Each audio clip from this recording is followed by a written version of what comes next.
10장에 있는 말씀을 통해 너희 묵은 땅을 기경하라, 너희 묵은 땅을 기경하라 하는 제목으로 하나님 말씀의 은혜를 나누고자 합니다.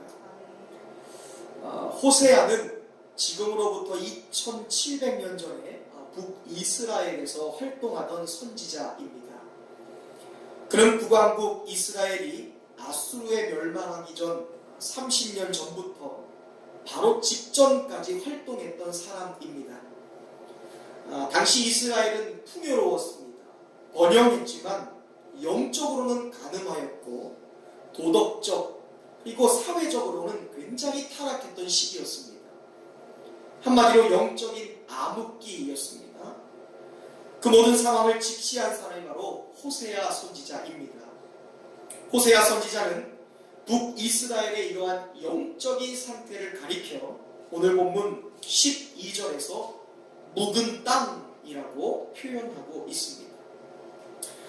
묵은 땅을 히브리어로는 니라고 하는데 묵힌 땅, 경작되다가 오랫동안 버려진 땅, 그것이 바로 니르, 묵은 땅입니다. 우리말에도 이 묵은 땅이라는 말이 오랫동안 버려두어서 땅이 단단하고 잡초가 무성해진 땅이다 라고 되어 있습니다. 묵은 땅은 몇 가지 특징이 있습니다. 먼저 보기에 아름답지 않습니다. 여러분 한번 그 오랫동안 방치된 땅을 보신 적이 있으십니까? 몇 가지 특징이 있는데 먼저는 잡초가 무성합니다. 그리고 돌이 막 아무데나 굴러다니죠. 그리고 더러는 사람들이 아무렇게나 쓰레기를 버리고 가서 굉장히 보기 좋지 않은 곳이 바로 묵은 땅입니다. 두 번째, 묵은 땅은 열매를 맺지 못합니다. 묵은 땅은 아무리 좋은 씨앗이 뿌려져도 이미 그 생명이 땅의 기운에 덮여져 있기 때문에 절대 열매 맺지 못합니다. 이게 바로 호세아 선지자 눈에 비쳤던 이스라엘 백성들의 현실이었습니다. 형식적으로는 하나님의 말씀을 듣습니다. 모양적으로는 제사를 드립니다. 그런데 모두 헛것이었습니다. 그러한 백성들이 축복을 간구하지만 돌아온 것은 오히려 저주였습니다. 세 번째, 묵은 땅은 하늘에서 내리는 비와 이슬을 모두 낭비하게 됩니다. 오늘날 묵은 땅은 이 메말라버린 성도들의 심령과도 같다라는 생각을 해봅니다. 아무리 좋은 말씀이 들립니다. 설교가 있습니다. 간증이 있고 찬양이 있고 기도가 있는데 어떠한 감동도 감격도 받지 않습니다. 말씀을 듣는데 기쁨이 없습니다. 은혜가 없고 감동이 없습니다. 나와는 상관없는 이야기로 들려진다면 그것은 바로 오늘 호세아 선지자가 이야기하는 심령, 바로 이슬과 비를 낭비하는 묵은 땅이 된다는 것입니다.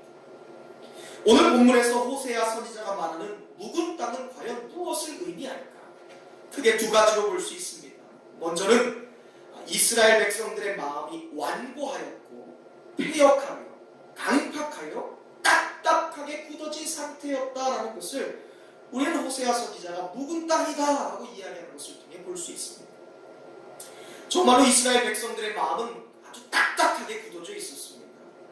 아무리 하나님의 말씀을 들어도 받아들이지 않습니다. 하나님이 수많은 선지자를 계속 보내는데도 그 말씀을 도무지 듣지 않는 거예요. 마치 우리가 마태복음 13장에 나오는 길가, 돌밭, 가시밭길 같은 마음이 바로 그들의 심정이었습니다. 말씀의 씨앗이 뿌려지자마자 사단이 와서 씨앗을 먹어버립니다. 잘 자라는 것 같은데 환난이나 핍박이 오면 금방 넘어지고 말아요. 세상의 염려와 유혹 때문에 결실하지 못합니다.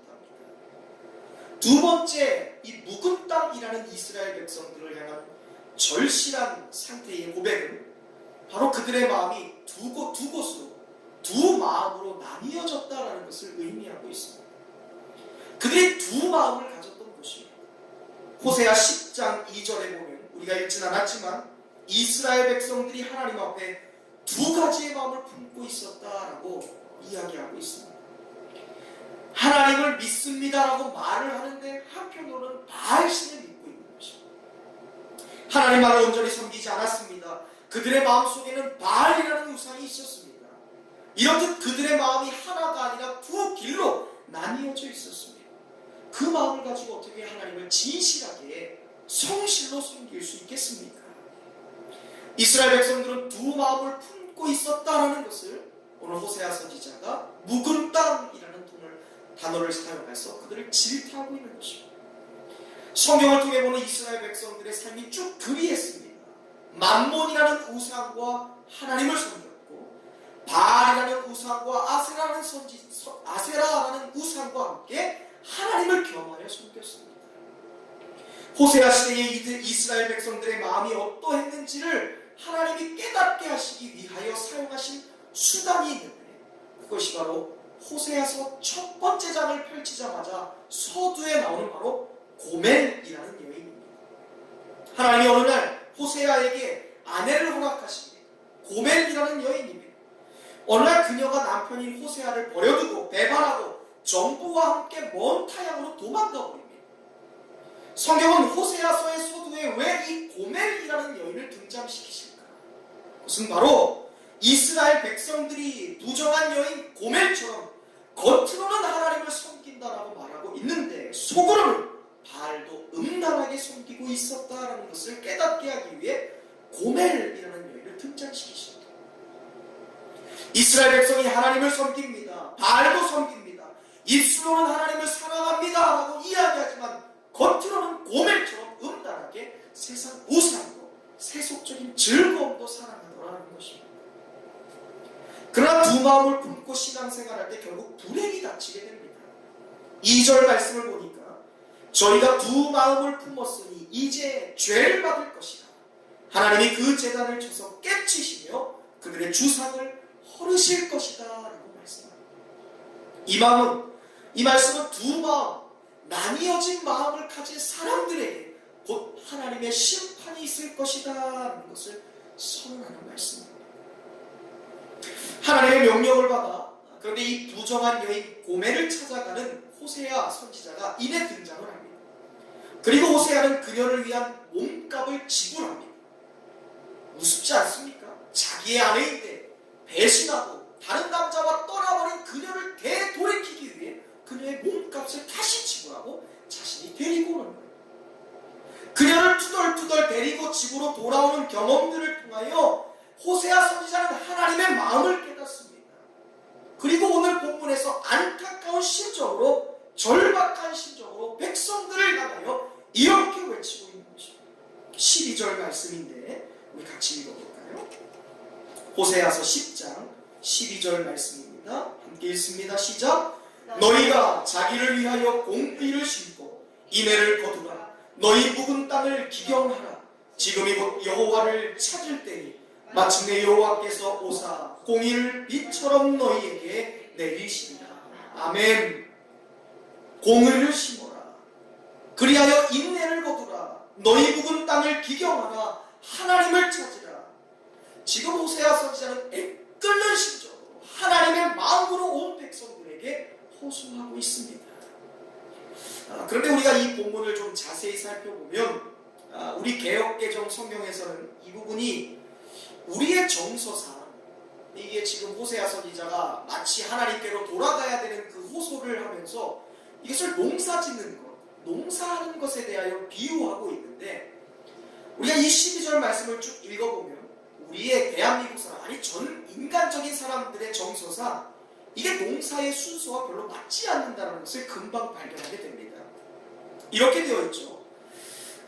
공의를 심고 거두고 또 기경하라 라고 되어 있는데 이것을 공동성경 번역본에서는 이렇게 기록합니다. 제가 읽어드리겠습니다. 묵은 땅을 갈아엎고 정의를 심으라. 그리고 사랑의 열매를 거두리라. 지금은 이 야훼를 찾을 때 야훼가 너희를 찾아와 복을 내릴 것이다 라고 되어 있어요. 근데 이 영어 성경이나 히브리어 성경을, 원어 성경을 보면 그 성경들이 오늘 우리가 읽었던 우리 개역개정 성경처럼 먼저 심고 거두고 그리고 기경하라 라는 순으로 되어 있어요. 우리의 정서상 땅 갈아엎고 심고 거두는 것인데 심고 거두고 갈아엎어라 라는 순서대로 성경에 기록이 되어 있는 것입니다. 이것은 묵은 땅을 먼저 기경하고 그리고 씨앗을 심고 거두는 것이든, 아니면 먼저 씨앗을 심고 거두고 나중에 묵은 땅을 기경하는 것이든, 중요한 포인트는 연속적인 것이 아니라 그 각각의 행위에 있다라는 것을 성경은 말씀하고자 하는 것이에요. 예컨대 어떤 사람은 심어야 되는 사람이 있습니다. 어떤 사람은 이미 심었고 자라는 것을 기다려서 거둬야 되는 사람이 있고요. 어떤 사람은 그것 이전에 이미 그 묵은 땅, 묵혀진 땅을 갈아 엎어야 되는 사람이 있다는 것입니다. 이렇듯 우리는 누구나 말씀을 대하면서 처음에는 각각의 영적 상황에 맞는 눈높이로 말씀에 다가갑니다. 그래, 나는 갈아엎어야 되는 사람이니까 갈아엎는 것이 먼저지. 나는 씨앗을 뿌렸으니까 나는 거두는 것이 먼저지라고 하면서 나의 눈높이로 말씀에 다가갑니다. 그런데 중요한 것은 처음에는 나무만을 보고 들어갔는데 들어가 보니까 큰 숲을 보게 되더라라는 것입니다. 저는 오늘 여러분들이 오늘 이 호세아 선지자를 통해 우리에게 질타하시고 또한 우리에게 탄원하시는, 교훈하시는 하나님의 말씀을 통해 큰 숲을 보게 되기를 주님의 이름으로 축원드립니다. 12절 말씀에는 굉장히 중요한 단어가 나와요. 두 가지인데 첫 번째는 너희를 위하여 라는 단어입니다. 따라해 보겠습니다. 나를 위하여. 우리가 왜 의를 심어야 됩니까? 왜 우리가 긍휼을, 인내를 거둬야 됩니까? 왜 우리가 묵은 땅을 기경해야 됩니까? 왜 우리가 공의를 심고 인애를 거두고 여호와를 찾아야 합니까? 그것은 바로 나를 위해서 그렇다라는 것입니다. 너희를 위하여 그렇게 해야 된다는 것입니다. 나를 위하여, 나의 가정을 위하여, 나의 자녀를 위하여, 나의 교회와 나라와 이 민족을 위하여 우리가 그러해야 된다라고 말씀하는 것입니다. 생각해 보십시오. 호세아 선지자가 너희를 위하여 묵은 땅을 기경하고 너희를 위하여 공의를 심고 너희를 위하여 인내를 거두라라는 것은 지금 너희 당장을 위하여 시작하는 것이지만, 지금 너희가 당장 공의를 심지 않고 하나님의 인내를 거두지 않고 하나님을 찾지 않으면 하나님의 심판이 너를 포함, 너를 넘어서 너희의 가족과 교회와 나라와 민족에게도 임하게 되기 때문에 지금 너희를 위하여, 나를 위하여, 나 자신을 위하여 그리해야 된다라고 말씀하는 거예요. 그러나 불행하게도 북이스라엘 백성들은 호세아 선지자의 절박한 호소의 외침에도 귀를 기울이지 않았습니다. 그들의 마음을 돌이키지 않습니다. 회개하지 않습니다. 결국 그들의 결국이 아수르에게 패망하여 완벽하게 황폐해진 그들의 비극이 우리에게 교훈하고 있는 것이 아니겠습니까? 첫 번째는 너희를 위하라는 단어고, 두 번째는요, 지금이라는 것이에요. 지금이라는 단어는 절박함입니다. 임박성을 이해하는 거예요. 하나님의 심판이 지금 당장, 지금 임박해 있으니 너희를 위하여 공의를 심고 너희를 위하여 인내를 걷고 너희를 위하여 하나님을 찾고 너희를 위하여 너희의 묵힌 땅을 기경하여야 된다라고 말하는 거예요. 임박성입니다. 영어로 골든타임. 놓치면 돼요? 안 돼요? 안 되는 것입니다. 지금 놓치면 다음에 기회는 없다는 것입니다. 오늘 우리에게도 마찬가지라는 것이죠. 시대를 뛰어넘어 호세아 선지자는 지금 임박한 하나님의 심판을 피하기 위하여, 우리가 먼저는 나 자신을 위하여, 그리고 이 민족과 나라와 교회와 가정을 위해, 우리의 자녀들을 위해 해야 할 일이 있다라고 말하고 있는 것입니다. 하나님은 호세아 선지자를 통해 다음의 지혜의 말씀을 우리에게 교훈하고 있습니다. 첫 번째로 나 자신과 교회와 가정과 우리 이 민족과 나라를 위해 우리가 해야 될 첫 번째는 바로 심는 것입니다. 따라해 보겠습니다. 공의를 심어야 합니다. 아멘. 하나님 오늘 호세아 선지자를 통해 단순히 심으라 라고만 이야기하지 않았습니다. 심되 심어야 될 것이 있다고 말씀하는 거예요. 심는 것보다 더 중요한 무엇을 심는 것, 그것에 대해 우리에게 교훈하고 있습니다. 어떠한 것을 씨앗 삼아 심을 것인지, 그것이 바로 오늘 본문에서 강조되고 있는 것인데, 이런 말씀이 있습니다. 씨앗을 심때 아무 씨앗이 아니라 공의를 심으라 라고 말씀하고 있습니다.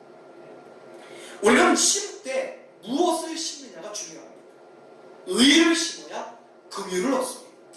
공의를 심어야 하나님의 인내와 자비를 거두게 될 줄로 믿습니다. 반대로 우리가 악을 심습니다. 우리가 죄를 거두게 됩니다. 멸망을 거둡니다. 의를 심는다는 것은 단순히 겉으로 드러나는 착한 행동이나 혹은 윤리 도덕적으로 고든 일을 하라고 말하는 것이 아니에요. 우리 마음에 올바른 진리, 구원의 진리, 생명의 진리, 거룩의 진리, 구별됨의 진리, 십자가의 진리로 우리의 삶에, 우리의 가정에, 우리의 교회에, 나의 일거수일투족에 심으라라고 말씀하는 것입니다. 사랑하는 성도 여러분, 저와 여러분이 먼저 나 자신을 위하여, 그리고 우리의 교회와 가정과 우리나라와 민족을 위해 하나님이 명령하신 구원의 진리, 생명의 진리, 거룩함의 진리, 십자가의 진리를 삶 속에서 계속하여 심게 되기를 주님의 이름으로 축원드립니다. 두 번째로 우리에게 거두라라고 말씀합니다. 따라해 보겠습니다. 거두길 바랍니다. 거둬야 합니다. 아멘. 심는 일 그리고 거두는 일 사이에는 반드시 일정한 시간이라는 것이 있어요. 심고 바로 거두는 것이 아닙니다. 어떤 농부가 이 종자를 땅에 심어놓고 만약 그 종자를 심어놓고 이 논에 앉아갖고 벼가 자라기를 기다리지 않죠. 어떤 사람이 종자 심어놓고 가을 때까지 벼 자라는 거 그 자리에서 기다리는 사람 있습니까? 없습니다. 심는 일과 거두는 일 사이에는 반드시 인고의 시간이 필요합니다. 여름이 지나고 가을이 지나서 거둬야 되는 것이죠. 요아스의 아들이자 이스라엘 왕국의 13번째 왕이었던 여로보암 2세. 여로보암이 왜 2세냐면 북이스라엘의 1대 왕이 여로보암이기 때문에 그래요. 동일인물이니까 여로보암 2세입니다. 이 여로보암 2세에 들어서 호세아 선지자가 이 나라는 하나님의 심판에 의하여 망하게 될 거다라고 끊임없이 외칩니다. 그러나 하나님께 돌아오라라고 얘기하죠. 그런데 하나님의 심판의 예언과 달리 이 나라가 금방 망하진 않았어요. 여로보암 2세 왕 때 이 심판과 이 멸망의 예언을 했는데 무려 여로보암이 죽고 나서도 40년의 시간이 흐른 뒤 BC 722년에 아수르에 의하여 멸망하게 됩니다. 이것은 한 개인이 악을 심어도 그 악에 대한 결과가 이 열매가 바로 걷어지는 게 아니다라는 것을 말합니다. 왜요? 하나님은 아무리 악한 사람이라 할지라도 그를 위하여 하루를 천년같이 인내하시고 그를 인내해 주시며 참아주시며 그가 돌아오기를 하나님이 기다려주시기 때문에 호세아 선지자를 통해 돌아오지 않으면 심판받으리라, 돌아오지 않으면 황폐지라 말씀하신 하나님은 지금 당장이라도 몽둥이를 들어서 이스라엘을 내리쳐셔야 되는데 기다려주시는 겁니다. 인내해주시는 겁니다. 마찬가지로 반대로 의를 거두는 것도 바로 거두는 것이 아니에요. 공의를 심는 것이 바로 열매가 나타나지 않습니다. 그러나 반드시 시간이 흐르면 열매를 거두게 되어 있어요. 오늘 호세아 선지자는 의를 심어서 이내 긍휼을 거두라라고 말씀하고 있습니다. 여러분, 우리가 의를 심을 때 구원의 의, 사랑의 의, 십자가의 의, 영광의 의, 천국의 의, 하나님 말씀의 의를 심을 때 반드시 하나님의 confession, 긍휼, 자비하심, 불쌍히 여기심, 안타까워 여기시는 하나님의 은혜를 우리가 선물로 거두게 될 줄로 믿습니다. 저와 여러분이 구원의 진리를 심습니다. 여러분의 가정 가운데 십자가의 은혜를 심습니다. 우리의 삶의 거룩함, 구별됨의 은혜를 심을 때 우리에게 인내하신 하나님의 긍휼히 여기시는 은혜가 삶에서 반드시 나타나게 된다는 것입니다. 여러분, 우리는 하나님의 긍휼하심이 필요한 인생입니다. 하나님의 인내가 필요해요. 하나님의 자비 없이는 살아갈 수 없습니다. 하나님이 나를 confession, 불쌍히 여겨주시는 마음 때문에 우리의 인생이 복되게 되는 줄로 믿습니다. 우리가 인내와 자비하신 하나님을 우리의 삶에 공의를 심어서 그 하나님의 선물들을 거둘 수 있기를 간절히 소망합니다. 세 번째, 하나님은 호세아 선지자를 통해 우리의 삶을 기경하라라고 말씀하고 계십니다. 호세아 선지자는 북이스라엘에게 임박한 심판에 대해 이야기하면서 그 하나님의 심판을 면하기 위하여 너희의 삶의 묵은 땅, 묵힌 땅을 기경하라 아주 강력하게 경고하고 있습니다. 놀랍게도 히브리어로 기경한다라는 뜻, 그리고 앞선 묵은 땅, 묵힌 땅이라는 단어는 똑같아요. 니르라는 단어입니다. 그러니까 묵힌 땅은 니르 뭐예요? 기경해야 되는 땅입니다. 그러니까 기경하다라는 말하고 묵힌 땅이라는 단어의 어원 그리고 단어가 똑같아요. 니르. 히브리어 니르 하면 쟁기질하는 것, 땅을 갈아 엎는 것입니다. 반대로 말하면 묵힌 땅에는 가만히 두어서는 안 돼요. 묵힌 땅을 반드시 니르 갈아 엎어야 되는 거예요. 기경해야 됩니다. 쟁기질해야 되는 것입니다. 농작물에 따라 다르지만 우리가 일반적으로 이 기경할 때, 밭을 갈 때는 이 신경이라고 할 거예요. 아마 우리 장로님은 어려서 농사 지어보셨을 거니까 아실 거예요.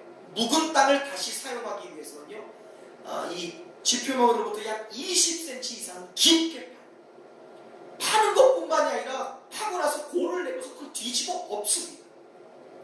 땅을 깊이 파야 생명력 없던 토양에 이 산소들이 공급되기 시작합니다. 땅을 깊이 파고 갈아엎어야 미생물의 활동이 활발해집니다. 토양이 부드러워집니다. 우리의 마음도 이 땅과 같습니다. 우리의 땅을 왜 농사 짓는 것처럼 갈아엎어라, 기경하라라고 말씀합니까? 우리의 인생, 우리의 신령도 니드해야 돼요. 갈아엎어야 되는 거예요. 반드시 쟁기질해야 됩니다. 엎고 일구어야 되는 거예요. 그대로 방처럼 마을에도 잡초가 나는 거예요. 우리의 삶이 죄악으로 가득 차지기 때문에 그렇습니다. 우리는 죄의 뿌리를 가지고 있는 존재들입니다. 그래서 인간은 마음을 기경하지 않으면 부패하게 되는 거예요. 그 마음을 가만히 두면 결과는 뻔한 거예요. 논이나 밭을 가만히 놔두면 가꾸지 않아도 잡초가 무성하게 되듯 우리의 마음에 박혀 심령을 계속하여 기경하지 않으면 우리의 마음도 부패하여 죄의 냄새가 아주 매캐하게 나게 되어 있다는 것입니다. 그렇기 때문에 우리의 마음은 반드시 니르 기경되어야 됩니다. 그런데 이스라엘의 마음의 이 묵은 땅은 처음부터 묵은 땅은 아니었어요. 하늘은 농사 잘 지었던 땅입니다. 하나님의 말씀하신 대로 풍성한 열매도 거두었습니다. 이스라엘 역사가 그것을 말합니다. 이들이 하나님의 말씀에 잘 순종했던 때가 있었어요. 그저 하나님께서 말씀하시면 아멘 우리가 하겠습니다 하는 그때가 있었다는 것입니다. 비록 그때가 길지는 않았어요. 우리가 이번 주에 그 수르바벨 성전을 재건했던 그 이스라엘 백성들이 30년 만에 예배가 황폐해졌던 것을 보아서 아는 것처럼 그렇지만 하나님의 말씀을 잘 들었던 때가 있습니다. 출애굽기 24장에 보면 처음 모세를 통해 십계명과 인간 사랑에 대한 율법을 주실 때 모든 백성이 다 일어나서 아멘 그렇게 하겠습니다. 이 율법을 지키겠습니다. 실천하겠습니다. 대답했던 사람들입니다. 그런데 어느 순간 그 마음 가운데 하나님 계실 곳이 없어졌어요. 하나님 두기를 싫어했습니다. 광야 생활 가운데 하루하루를 살면서 죽느냐 사느냐의 문제가 연속으로 일어나니까 하루라도 만나가 내리지 않으면 그들은 굶어 죽었어야 했습니다. 전적으로 그들의 삶이 하나님 손에 달려 있었음을 그들은 경험해 봤습니다. 그리고 하나님을 찾았습니다. 하나님은 그들이 찾을 때 응답하셨죠. 근데 가나안 땅에 들어가면 살기가 편해집니다. 그들의 마음이 바뀌기 시작합니다.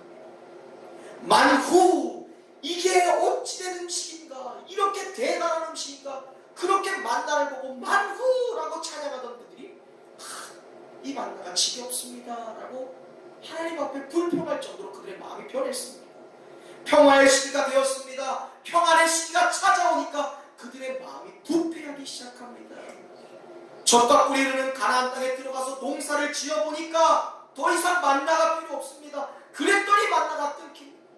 숫대한테 길러서 젖이 나옵니다. 가죽이 나옵니다. 우유도 먹고 내 힘으로 옷도 만들어 보니까 더 이상 우리의 손과 옷이 부러뜨지 않고 옷이 헤어지지 않게 하셨던 하나님의 은혜를 찾지 않더라는 것입니다. 이스라엘 국방이 튼튼해지니까 하나님을 찾는 것이 아니라 군대가 왕을 원하기 시작합니다. 나라가 번영하여 돈이 많아지니까 하나님께 구하지 않아도 된다고 생각했습니다. 오늘날 사람들, 오늘날 성도들이 왜 절박하게 하나님을 찾지 않는지를 우리는 이스라엘 백성들을 통해 보는 것입니다. 한때는 우리도 간절하게 절박하게 하나님을 찾았을 때가 있었습니다. 시간 가는 줄 모르고 기도했던 때가 있었고 말씀 듣고 은혜 받았던 때가 있습니다. 열심히 봉사하던 때 눈물로 찬양을 드렸던 때가 있습니다. 그러나 어느 순간 내가 먹고 살만해지니까 나도 모르게 마음이 식었다는 것입니다. 딱딱해졌어요. 묵은 땅이 되었다는 것입니다. 어떻게 이 묵은 땅, 이 묵힌 땅을 기경할 수 있을까요? 이 시간 우리가 아멘으로 하나님의 말씀 받으시길 바랍니다. 오직 하나님의 말씀으로 기경할 수 있는 줄로 믿습니다. 우리 사랑의 말씀은요, 이 세상 아무 것으로도 기경할 수 없어요. 이벤트 감동받으면 여러분 삶이 기경될까요? 절대 그렇지 않습니다. 며칠 못 갑니다. 좋은 곳에 가서 한번 힐링했다라고 생각해보세요. 상상만 해보세요. 좋죠. 그러나 며칠 가지 않습니다. 오직 하나님의 말씀만이 우리의 심령을 순도 100%로 기경할 수 있는 줄로 믿습니다. 히브리서 4장 11절 말씀합니다. 하나님의 말씀은 살았고 활력이 있어 좌우에 날선 어떤 검보다도 예리하여 혼과 영과 및 관절과 골수를 찔러 쪼개기까지 하며 또 마음의 생각과 뜻을 감찰하신다라고 말씀하셨어요.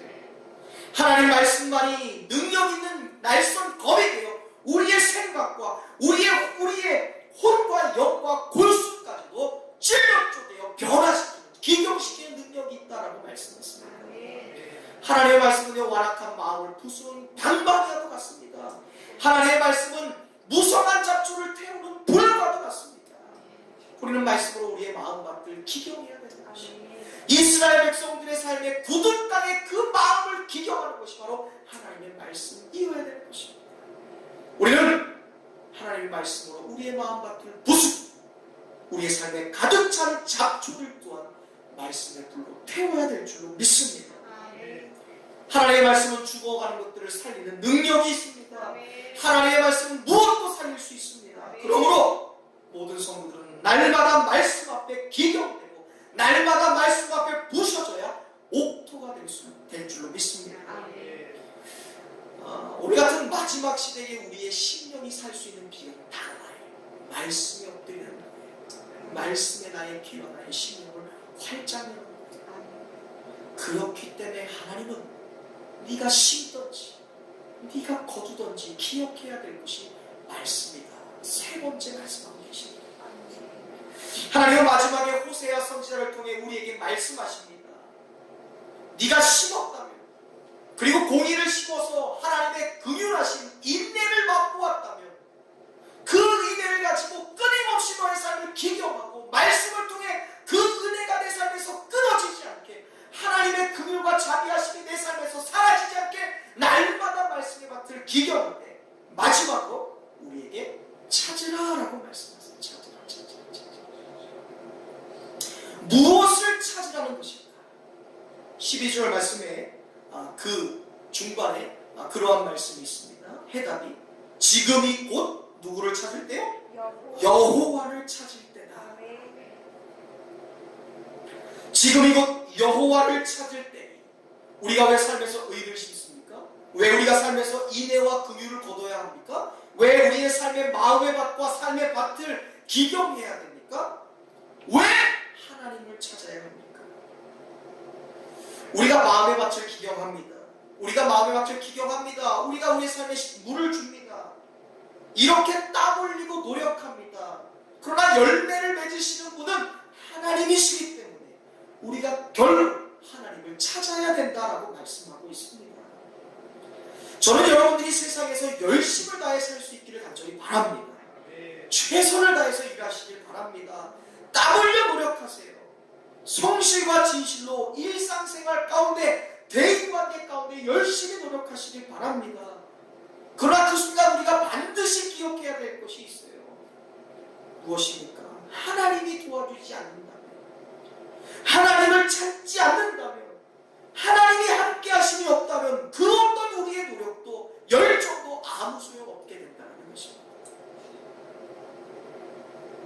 시편 127편 1절 말씀은 우리에게 이렇게 말씀합니다.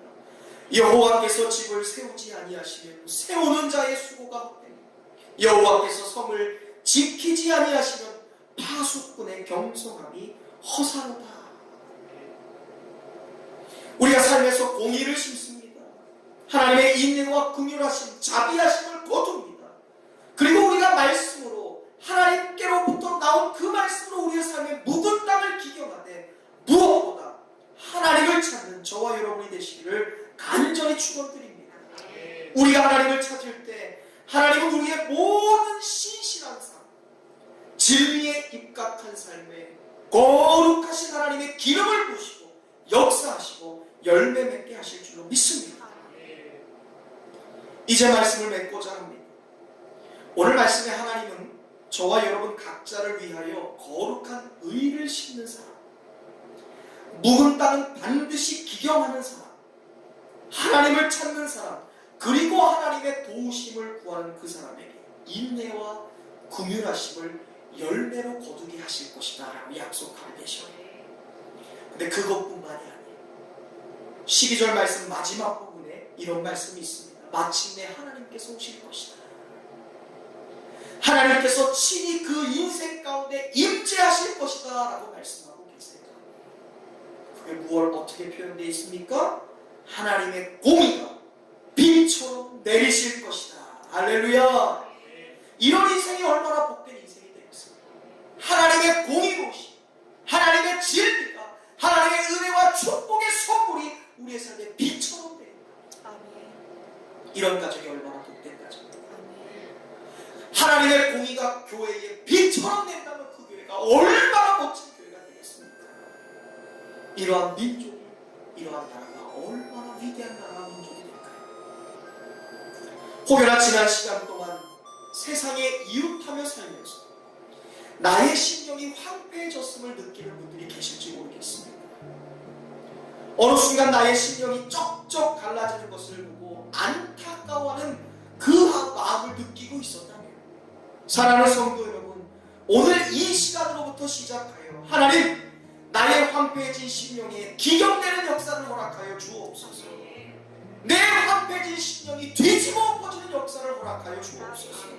오늘 이 밤에 뉴벌스 신생하고 새로워지는 역사가 있게 하여 주옵소서. 하나님의 도우심을 통과하여 주님의 공의가 임하는 위대한 인생, 위대한 가정, 위대한 교회가 되게 하여 주옵소서. 그렇게 결단하고 고백하는 이 밤이 되시기를 주님의 이름으로 축원드립니다. 기도하겠습니다.